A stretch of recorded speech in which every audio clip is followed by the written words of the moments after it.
Very often within systems, we find that our customers are filling in information in areas that perhaps aren't quite right. Let's give an example. Say, for example, you've got a customer and we've got all these different areas here.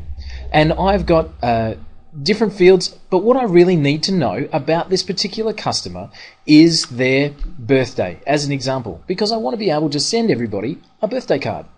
So there's no spot for birthday. So we find our customers will do silly things like put in birthdays in fields that have nothing to do with it.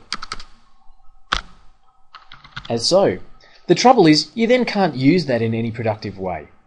So within ABM, you have the opportunity to customize the software specifically for your own needs. So let's see what I mean. If you simply go to Tools and Customize, we can then see the full table structure of the system and elect to add custom fields where we feel free. So I'm going to go to the Customer area, and from here I'm going to quite simply add a custom field. And there's different ways of doing this, but let's keep our example and say birthday.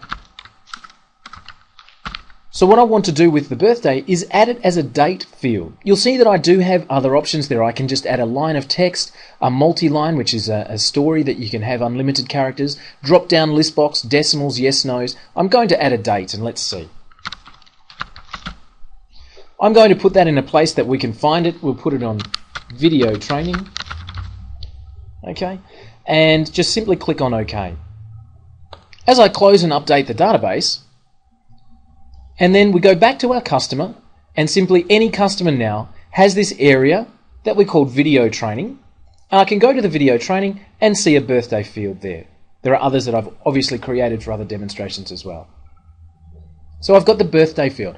How might that actually be valuable in other areas? Let's say, for example, that you wanted to track who was the warehouse person who picked a specific order. So on a delivery, what I want to do is record who was the picker from that delivery. So again, we go to Tools, Customize, and this time we're going to go to the Transactions area, and I'm going to add the custom field. So we'll add in the warehouse picker,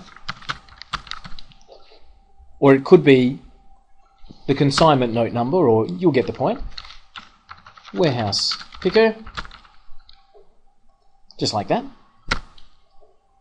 And we then select to enter that on a transaction, and then we say which transactions. So not quotes or orders, but yes on deliveries and invoices. And click on OK. Again, as we close and update. Now as we go to perform a delivery, a customer has placed an order in the system. This particular order we're now converting to a delivery. And as that delivery goes through, and I simply click on Save, I straight away get this information for the warehouse picker, and I can put in whoever it was that picked that order. Now the value of that, perhaps you want to be able to then see all of the orders that were picked by certain people. As I then go to the deliveries area, I will be able to see that if I right click and access my column chooser, one of the options now is to put the warehouse picker on that front screen, and I can now see exactly who picked those orders. Incredibly valuable to be able to customize your software to keep a track of anything you like in customers, suppliers, products, or even transactions. Record consignment note numbers, record web reference numbers. In fact, anything that's important to you. You're not locked in to the confinement of the system as it is out of the box. Every business is different, and using the Tools and Customize option, the ability to add custom fields to your software infinitely increases the power to business.